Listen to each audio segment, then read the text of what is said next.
Good morning. It is Wednesday, August 3rd, 2022. Welcome to the National Newspaper Publishers Association's Let It Be Known. It is a busy Wednesday. Today, we talk about Black Business Month as August kicks off National Black Business Month. One retailer is putting his money where his mouth is. Also, residents of Georgia can claim embryos as dependents on their tax returns, according to guidance issued by tax officials in the state. And why are young Black and Latinos living closer to home or to the home that they grew up in? We're going to discuss that this morning. In Kansas, perhaps Democrats have been given a Hail Mary, because in Kansas, voters overwhelmingly decided to vote to keep in the state constitution the legal right to an abortion. All that and more with James Washington of the Atlanta Voice and Dallas Weekly, and NNPA journalist Barrington Salmon. Good morning, guys. And I don't hear either one of y'all. Good morning. Good morning, class. Can you hear me now? Hey, it's National Black Business Month, and one of the country's leading athletic retailers is giving back to the Black community to kick off National Black Business Month. Foot Locker has revealed it invested close to $54 million in the Black community through its fiscal year ended in 2021. The investment, which went to fund the leading education and economic development initiative, or LEAD, was detailed in the company's annual progress report. So, Black Business Month, James, you're a Black business owner. I'm going to start with you. When you see companies like Foot Locker doing something like this, $53 million. How does that move your business? I mean, what do you project from that? Other businesses obviously need to follow. Now, it's early for me. I told you I would be on this show because I love you. Now, when you ask me questions like that, I feel like I want to drink out of my coffee so I can talk intelligently to it. Well, drink up. Let me see if I can answer it this way. Very appreciative, but it's long overdue, and it's about time, in the sense of being fair to our community from a retail, consumer, marketing, capitalistic basis. These things are welcomed, but I just believe there should be more, and it should be kind of across the board if you look at the institutional things that have been done to our community and our businesses. So I'm looking good. I'm feeling good about it, but it's sort of like reparations. Can I get at it this way? Then I'm okay. But that's my take on it at this point. And there's more to come. I'm absolutely sure of it, because people are starting to realize that the fabric of any community in a capitalist society starts with a healthy business community. Yeah, and Barrington, we saw a lot of this right after the George Floyd murder, and businesses started to pour resources and money into the Black community and Black businesses. Now it's Black Business Month. Is this, do you get a sense that companies do this just, for that spur of the moment thing? Oh, let me just do what's right for the moment. The thing that, like Mr. Washington said, yeah, it's long overdue. But the thing for me is, it makes me wonder if it's structured the way that the IMF and the World Bank do things, where they'll tell the Atlanta Voice, we're going to give you $50 million, and $49 million of it goes to their consultants, to their technicians, to their vendors, and the Atlanta Voice might get $1 million. So I guess if I knew how it was structured, I'd have a better sense of if it's really as beneficial as it should be. And I also just keep on thinking that they get away too easily by being able to come, Black Business Month, and give what to me is a pittance, because Foot Locker is national, and I'm sure they're probably making billions of dollars. So $54 million to me, okay. Well, Go ahead, James. oh no, I mean I agree with everything that's said, and for us, because there's a little gray in his beard, no hair on my head, a little gray in yours, etc. You know, we have perspective. Nothing is these kind of things. You want to be a movie and not a snapshot. So if you look at the snapshot, everybody should jump up and down about it. I agree. All right. But we've been living a movie. So as we're living a movie, there's so much that has happened before now that, and I like the term that I used, there's a structural consideration. If this is part of how they're going to do business going forward, then I'm in. All right. Because of the structural nature of what can be done. And we're looking at this down here in terms of Black-owned businesses. If you look at the structural nature of it, then it reads like a economics 101. Okay, a healthy business community. Those businesses hire folk who look like them, and as those folks now become tax-paying citizens and all that, it's a win-win across the board. That is just the way the rules are. For them to pick a time or pick an instance like this month, if you will, as opposed to this is capitalism. And capitalism, last I heard, was 365, and if they can get 366 out of it, they will.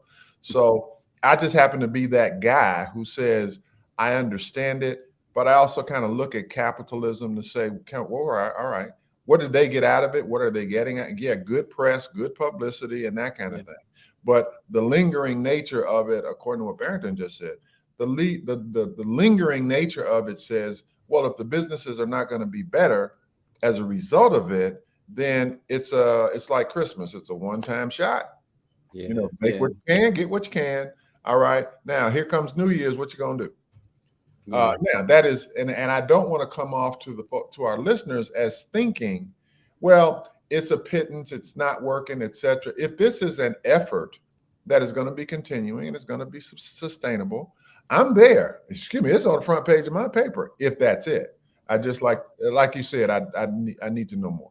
Yeah, and a couple of highlights. I want to highlight a couple of comments. David Youngblood says DEI is a popular concept these days, but without a budget and direct report to CEO, it means nothing. And Paris Brown of the Baltimore Times writes in that Black spend, and maybe this puts it in more perspective, Black spend $70 billion in sneakers alone last year, and Black retailers saw little of it. While we appreciate the 54 million, it is small in comparison to what Black spent. But Stacey, if you look at this, what I'm thinking about is, okay, we have to look at this thing in completely institutional terms, because I don't know how many companies or franchisees, Black franchisees, this company has. I don't know if they have a management program. I don't know if they have a training and retention program for young Black people and that type of stuff. So until I know what that is, right, and then I'm not sure if this is a one-time drop in the bucket. Right? Exactly. And I just one more thing. I'm sorry. Please, no. For me, the patrons of these Black businesses, they're getting hammered by inflation, by companies by the 2- and 3-tiered system that gives them less money. I just saw a post on Facebook from my friend Dr. Avis Jones the Weaver saying that the amount of money that Black women are making has fallen. It used to be 63 cents to the dollar. Mm-hmm. That a white person makes. Now it's down to like 57 or something like that. Yeah. So we're continuing to lose ground economically, and we're not really. There's nobody that I see who's really even dealing with that, because they keep on acting as if it's all about money and all about class and not about race. Well, let me tell you, folks look for ways to find write-offs in their taxes. James, in Georgia, your state. Wait. I was born in Illinois. I live in part of my world in Texas. You operate a business in Georgia. So let's I let's help. Never mind. Go ahead. What's your point? yes, you help operate a business in Yes, I do. Georgia. Yes, I do. Let's get it right because the boss is Janice Ware. We're not Yeah, going to she make might walk in here in any minute. exactly. But residents of Georgia can now claim embryos as dependents on their tax returns. According to new guidance from the state, the Georgia Department of Revenue said it released the tax rules in light of the Supreme Court's Roe v. Wade decision, which went into effect last month and describes an embryo as a natural person, granted it personhood status. Um, James, your reaction to this, and how is that going to affect folks as they file taxes? Now wait a minute. Now see there. Let me put my head down so I don't curse. All right. Everything that you're seeing right now is going to become a byproduct of the law that people did not anticipate, and so everybody is reacting. And a lot of what's going on here, and I hope I'm being heard correctly. Anything and everything that I can do to get myself reelected, I'm going to do. So if this is looked upon by the electorate, those who are pro-life, if you will, versus those who are pro-choice, then I don't want to call it a bone because it's significant, but here's something that might make the bill more palatable. All right. It just might. And I don't know, because it's so recent, how our community is going to relate to that, because there are all kind of things. I mean, if you want a show, you should put a camera in our newsroom and our offices based on this law, because now folks are literally saying what people should do who have to have children is take their children and leave them on the steps of the Supreme Court, as opposed to a firehouse. Yeah. All right. I mean, just all of the things that happen, such that folks who are caught up in this, they basically you should give your children to the state, so the state can raise them, the state can take care of their livelihood, if you will, at a decent level, educate, etc. Because the state has taken over a certain aspect, and people are reacting to that. Now, the other side is also reacting, if you will, to the consequences of this law. Mm-hmm. I simply put it that way because you asked me the question, and that is, I don't know how Georgians feel about it or going to react to it, because if it's one of those things whereby you need a tax accountant to get it through your tax return, then it's going to be a problem for a lot of people. If it's an easy checkbox kind of thing, because now you got to prove you're pregnant. All right. You can't just do it. You got to prove that you're pregnant. So it's a little convoluted to me. So I'm not sure I understand, because something else is coming. James, they said that under that Georgia statute, parents may claim embryos as early as 6 weeks. And so, whereas before the child had to be born to be claimed. Now, if you 6 weeks, and Barrington Michael Haney Sr. writes in that it's an interesting tax law there in Georgia. Will that ultimately mean each abortion could be considered a homicide? But that's if you look at what Louisiana tried to do until the judge stopped it. They tried to pass a law saying that if you abort a child, it's murder. Mm-hmm. So, we were talking earlier off camera about the fact that you have a bunch of idiots. Greer says that's my favorite word. You have a bunch of idiots that have been put in positions of responsibility, and they're as dumb as a stick, or they're smart and they act as if they're stupid, because the types of things that they're doing, it doesn't make any sense. It doesn't make any sense. And the thing that I'm looking at is that Alito and Clarence Thomas, Gorsuch, Coney Barrett, they were so intent on overthrowing Wade. When they asked Alito about considering what some of the consequences, unintended and otherwise, would be, he said that's not his problem. That's a state. Right. And so basically they have just tossed a Molotov cocktail back to the states, and regular people and legislators and other elected officials are trying to figure out what to do. I just read something where they were saying there's a woman in Texas who walked around with her dead fetus in her for 2 weeks because they couldn't figure out if they were allowed to give her a DNC. That's crazy. Mm-hmm. Oh, this is gonna be with us for decades, a generation, if you will. Yeah. I mean, you got something. They're gonna have to write a law that says it's either legal or illegal for a pregnant woman to ride in an HOV lane. Yeah. Yeah. I mean, Yeah, they're how gonna about have to that? write a law. Yeah. All right, because she said, "Hey, if this is a human being, I mean," and so they literally it headlined one of the news stations here, Yeah. and I realized how long are we going to be in court fighting the, what did they call it, the unintended consequences of this law, because people will be creative. I had not heard about. It's depressing to hear. Well, you know, if you abort somebody, that's murder. And the person who did it, the doctor who does it, which Yeah. is now where doctors are. It's like, can I or can I not do this because I could get?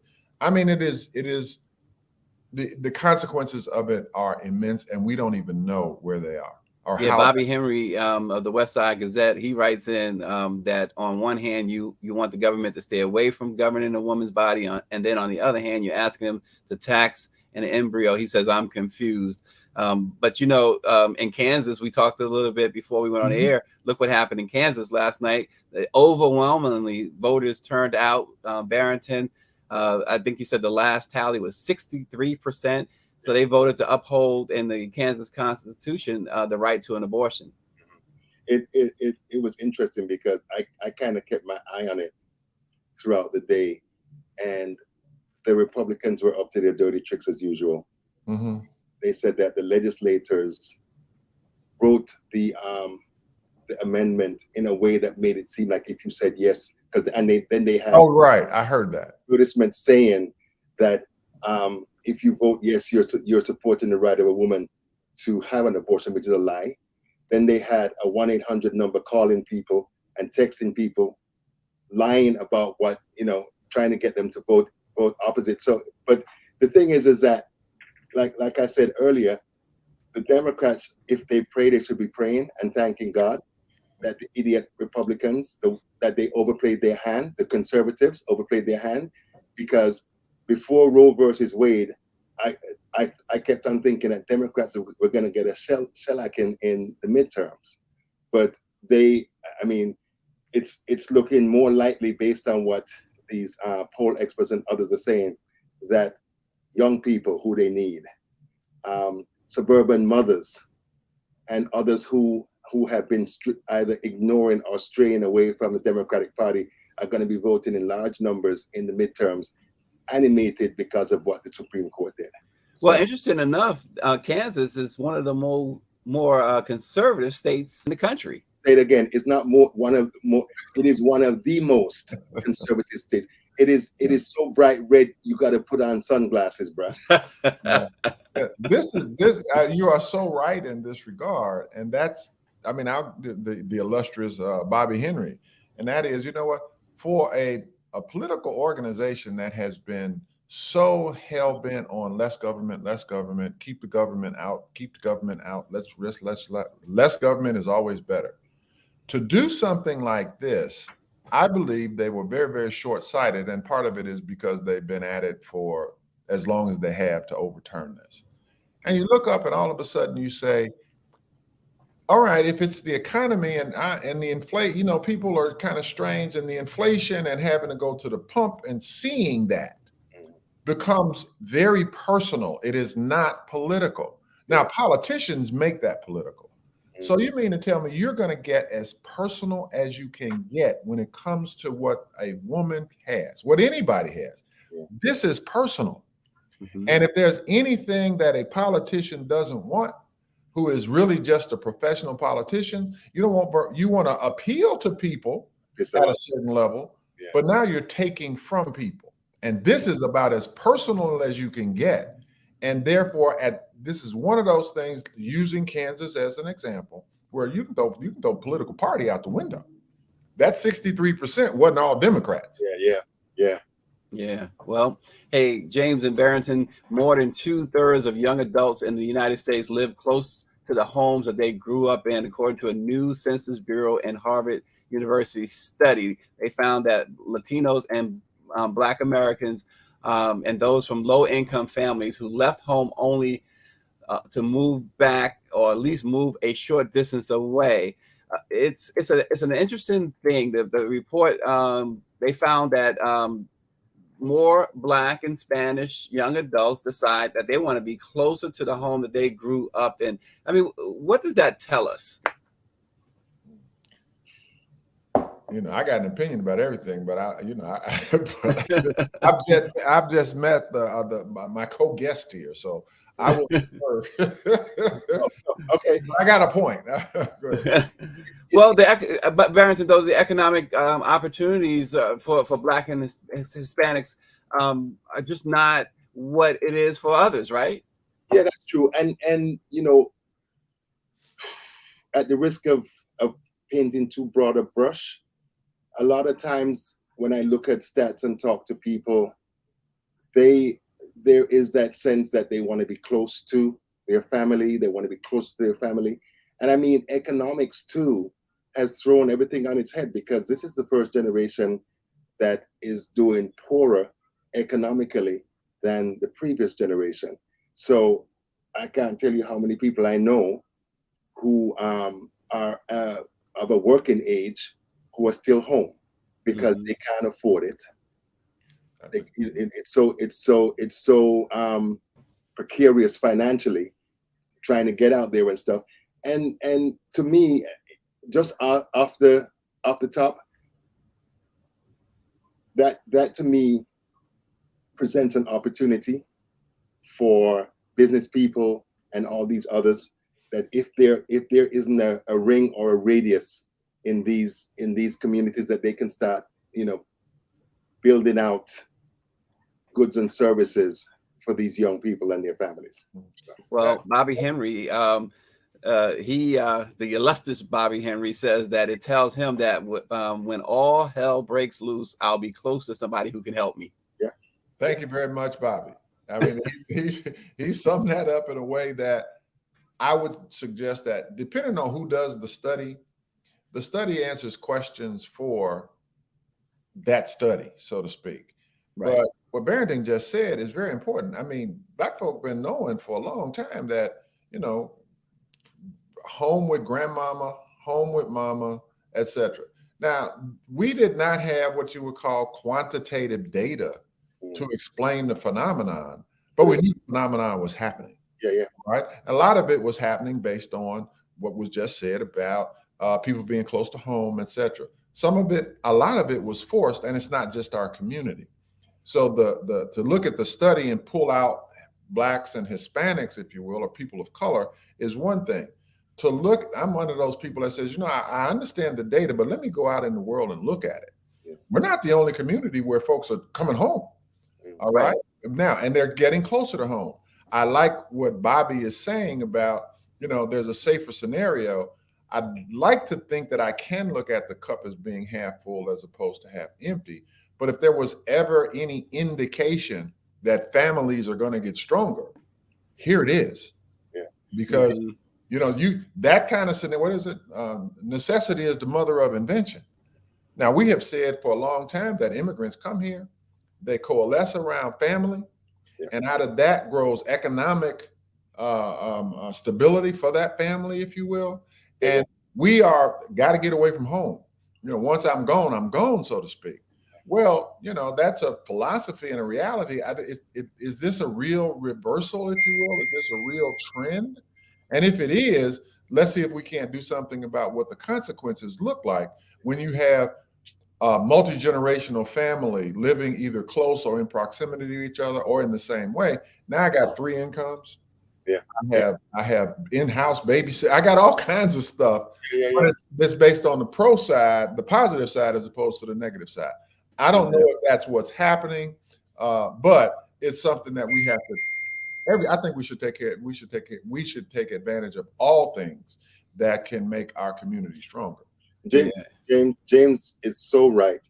It's interesting because my wife and I are immigrants, have immigrant backgrounds, and it's always interesting because we have friends of ours who are American, primarily African American, who are always asking, when are you going to get your children out of your house? Okay. You know, when they're 18 years old, and it's like, really?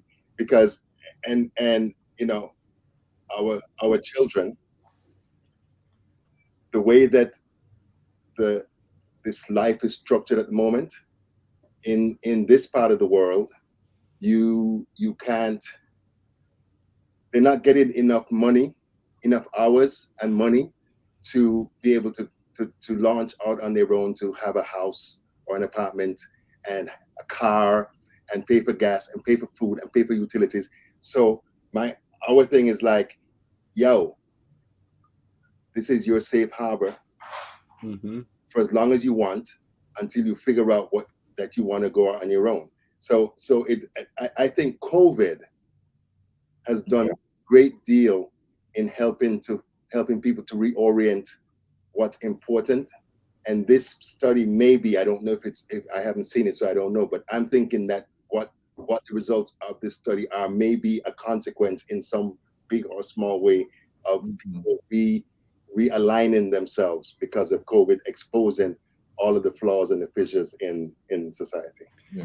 Well, speaking of taking care of home, what's with the U.S. government, guys? They don't want to take care of their veterans. They want you to go to war, but they don't want to take care of you. So Jon Stewart, the comedian, demonstrated in front of the Capitol this week to urge senators to pass legislation providing more funding for veterans who have been exposed to toxic burn pits after President Joe Biden called to thank Jon Stewart. And last night, of course, the Senate passed the PACT Act by an 86-11 vote after Republicans finally caved to that pressure. But why does it take pressure when they have all these recruiting efforts, they commercials and everything, fight for your country, and then they don't want to take care of them. But I'm sorry. Go on, Jay. That to me is what I was talking about, the byproduct of being too political. So they thought, meaning that party, and I want to say that, it could have been the other party. We're going to do something that the research or the data or the polls say we should do because we're in the driver's seat, or we want to make sure that we don't give the other party a win scenario. And they overplayed their hand. Plain and simple, they overplayed their hand. Now, they've been overplaying this hand forever. Let's not even talk about the conditions in veteran hospitals for this. So your generality earlier about we don't take care of our veterans is a fact. But all of a sudden, it becomes one of, this is ridiculous. I mean, absolutely ridiculous, because you think you're going to get brownie points going into the midterms. It's clear. Yeah. It's just clear that's what you did. And you had somebody like, it's not even, Jon Stewart became a face and a voice, but he's been there for a while. But when you got veterans sitting on the Capitol, and this is all around, it doesn't have to be a lot of folks. And now people could look at it and say, this is ridiculous. And this is what you would call political blowback, because politics create this. This is what I was saying about the law. There's going to be, there's blowback that we saw in Kansas. Mm-hmm. There's blowback because and that to me is, and I don't know what it is, the polarization, if you will, there is no compromise. It used to be a pretty simple thing as it relates to looking at politics. It really was. Yep. One wanted less government, the other wanted more government. Now let's have some statesmen in the middle who can come up with a compromise to take care of the citizens. That middle has gone away. But now you can't even compromise and say that's a good idea. The idea of a bipartisan anything makes national news. Yeah. But James, Stace, if you look at the arc of politics since like when Newt Gingrich was speaker, they said before that group of Republicans came into office, it was customary for Democrats and Republicans to meet, to have tea, to drink, to talk, to interact. And they said that one of the things that they put in place was that at the cost of losing committee seats or them primarying you, they forced Republicans to not associate with Democrats at all outside of Congress. So we're seeing what we're seeing is the development of hyper partisanship, Yes. and this winner take all scorched earth policy, and people who, because I did the calculation, 535 people in Congress, 92, almost $93 billion a year we're paying them. And they said between 1% and 3% of the things that the American voters and public want, they pass in any given Congress. It's a waste of time. We're not getting the benefits for what we're paying. And I saw clips of Ted Cruz and some of them other mascots high-fiving when they killed the bill. Yeah. And James said they severely overplayed their hand. I don't know how they thought anything other than what was going to happen. And I admire Jon Stewart, because I was laughing because Stacey, we talk about the 7-second rule. They were beefing John every James, we need a 7-second button for Barrington at times. That's what he's really. Oh, is that okay? I didn't know. We need that, that delay. So anytime you have him on, anytime you have him on one of your lives, you make sure you have that button ready. Have it like that Staples button. That was easy. Or have the Barrington button. That's sure. But look, but when you look at it and you actually say it's obvious, it's sort of like the Wizard of Oz, and they pull the curtain back and there's a guy messing with the buttons. Yeah. Well, I have said this, and this maybe for another show or what have you. I have said that, you know what?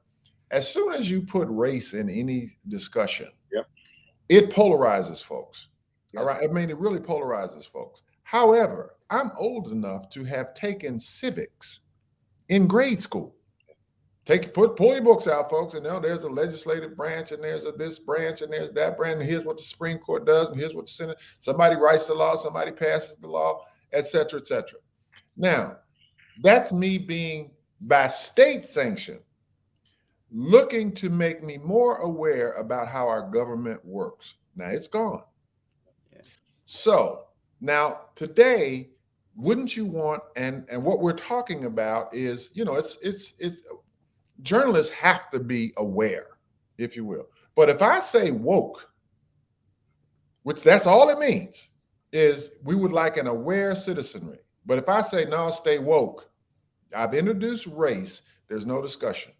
Everybody go to their corner and let's fight about it.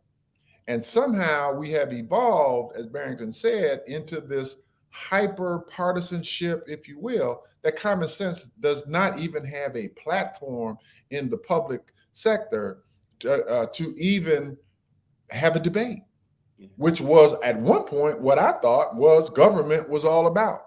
But you got to remember that we're dealing with the browning of America. True. We are, and that's Barrington. We're gonna have to leave it there. We're over time. We gotta run. I'm so sorry, Barrington. James, y'all both got to come back. Wait a minute, I'm a little pissed off. I got up for this thinking it was an hour. Man, I'm gonna call you, Barrington. All right, we'll have our own conversation about it. Yes, y'all hang on, and thank you so much. Lots to discuss. Look, we love it when there's more to be said. So all right, tomorrow we'll be back at it. And James, you got to come back. No matter how much I get on your nerves, you got to come back. Thank you, guys. Appreciate it. Thanks for joining. Let it be known. We'll see you tomorrow.